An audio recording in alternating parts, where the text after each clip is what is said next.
Hello, traders. FX Pip Collector here. Today is Friday, April 12th, and this is my analysis of the Aussie US dollar starting on the monthly, working my way down to the 1 hour time frame for the full top down analysis.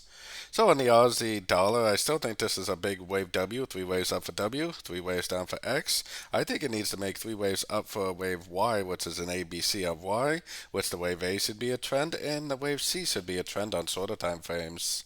So heading down to the weekly time frame. On the weekly time frame, I'm definitely still looking at this as most likely a 1. I think this is most likely a 2. I still think this is eventually going to go up and make a big 3, 4, and 5, which is part of the wave C of wave Y, just like what I was showing on the monthly time frame. Taking it down to the daily. On the daily, it's pretty obvious that this thing is still going down.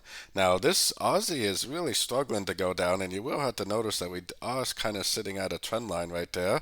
Now, most of the other dollar pairs do look like they're in a wave 3, so I think there's probably a better chance that this is going to go down, probably sweep all these lows, maybe end up at the 78.6 before it ends a wave 2 and continues back up for a wave 3.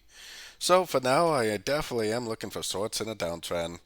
Going down to the 4 hour time frame.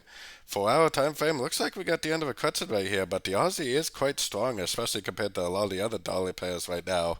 I am definitely looking for shorts, and I definitely wouldn't go short here. It almost kind of looks like maybe it will drift up again before it does go down, which if it does drift up is going to be really good news for us because that would give us another opportunity to go short for the continuation of the downtrend.